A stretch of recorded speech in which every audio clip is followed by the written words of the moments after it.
আজকে আমরা করব চিকেন কাচ্চি বিরিয়ানি। চিকেন কাচ্চি বিরিয়ানির জন্য আমরা এখানে একটা প্রিমিয়ার সাইজের চিকেন আমরা পিস করে নিয়েছি, আগে ধুয়ে রেখেছি এগুলো। তারপরে এখানে পানিতে ভিজিয়ে রেখেছি, 30 মিনিটের মধ্যে ভিজিয়ে রাখতে হবে। এরপরে আমরা এখন মুরগিগুলো ভাজবো এবং মুরগির প্রসেসিং আপনাদেরকে দেখাবো, অপেক্ষা করব। বলো। তো বন্ধুরা, আমরা এখন চিকেনগুলো ভেজে নিব। প্রথমে আমরা চিকেনগুলো ভাজার আগে লবণ ব্যবহার করব, শুধু হলুদ ব্যবহার করব না, কারণ হচ্ছে যেহেতু কাচ্চি করবো এই জন্য আমরা হলুদের ব্যবহারটা করতেছি না। তো ওকে, তো আমরা এখানে এখন চিকেনটা ভাজি করার জন্য একটু তেল দিয়ে দেবো। তেল বেশি দিব না, যেহেতু রান্নাতে ঘি ব্যবহার করবো।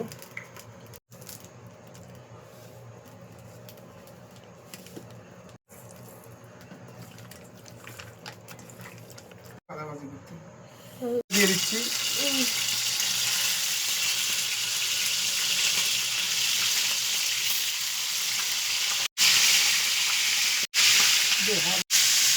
এখন আমরা চিকেনগুলোকে এক পাশ হয়ে গেছে, আর এক পাশটাকে আমরা উল্টে দিচ্ছি।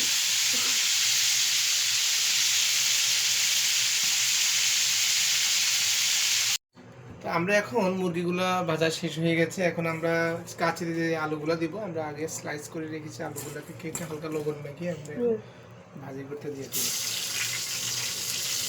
ভয় পাবেন না, গরম তেলে যাবে।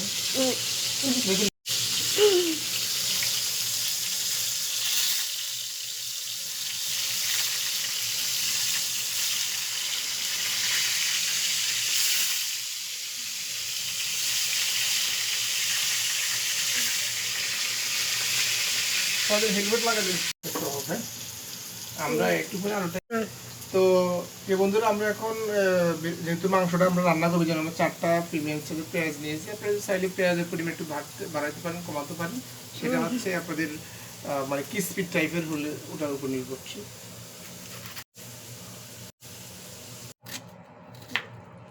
কাটতে হচ্ছে।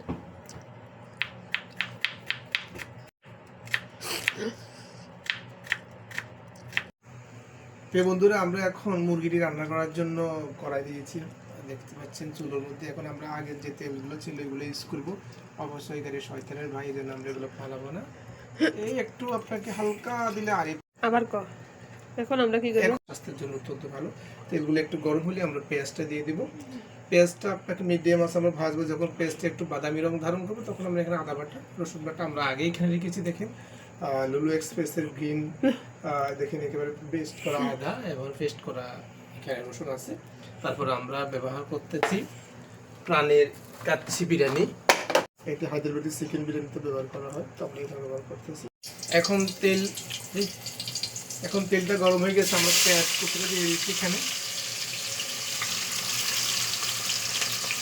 গরম মশলা ব্যবহার করছে এখানে 3টা তেজপাতা, তারপরে এক টুকরো এলাচ, 2-4টা, আমরা কি বলে এটাকে, 2-4টা এলাচ আর এক টুকরো দারুচিনি। এখন পেঁয়াজটা হালকা বাদামি রং আসছে, আমরা ব্যবহার করবো এখানে যে আদা বাটাটা, আমরা আদা বাটাটা ব্যবহার করবো। দেখতে পাচ্ছেন আমরা 2 টেবিল চামচ ব্যবহার করবো, বেশি ব্যবহার করবো গন্ধ থেকে দেবে, বেশি না। আমরা একটা আলুটা মুরগিতে আদা কম ব্যবহার করলে যাবে, আদা রসুন চালে যে গন্ধটা, ওই গন্ধটা চলে যাবে। জমানা কত আধুনিক সবকিছু এখন ব্লাড করা যাচ্ছে, মহিলাদের কষ্ট করা হয়েছে।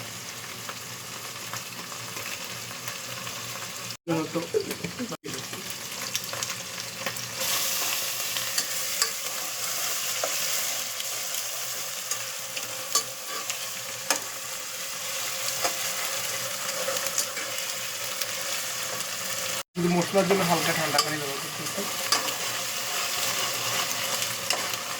হালকা বেশি।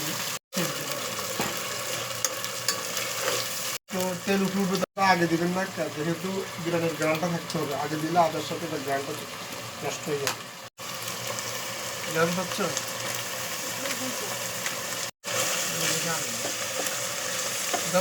আছে কেমন হবে?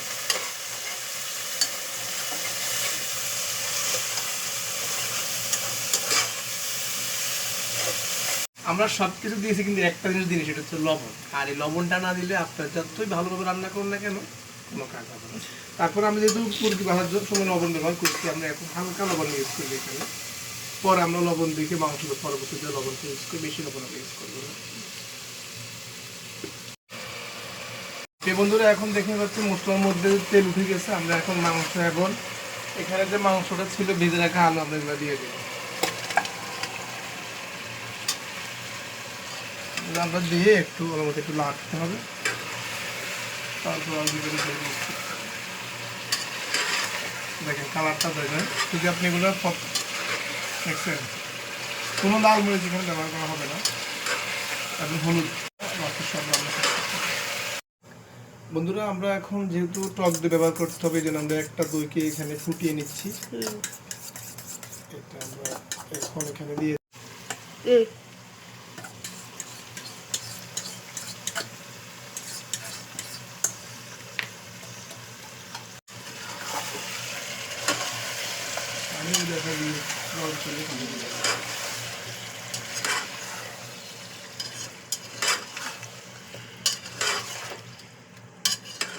একদম চেটে পুড়ে খাবি।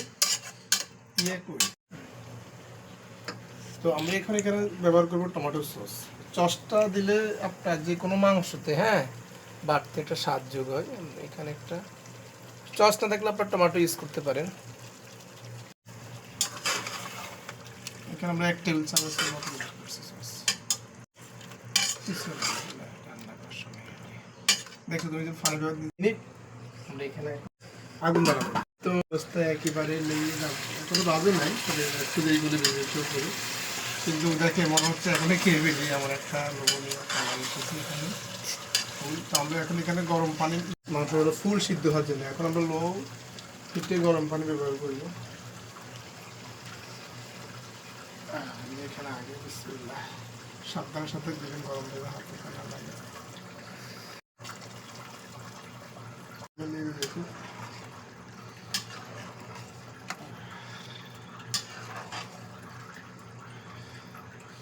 একটু পানি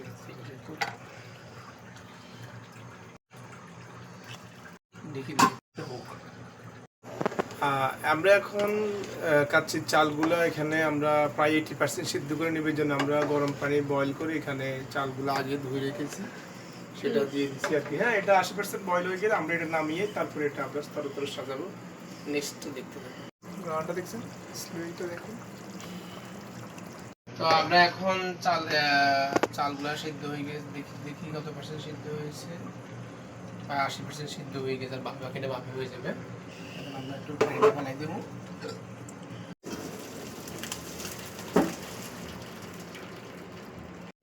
মানে কিছু তরকারি এখানে ঢেলে নিবো আর কি, বুঝছো? আরো সিদ্ধ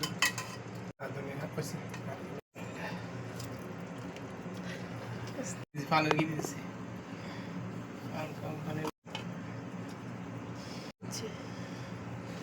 অনেকে তো স্টেপ হিসাবে দেয়, রান্না তো আর কি।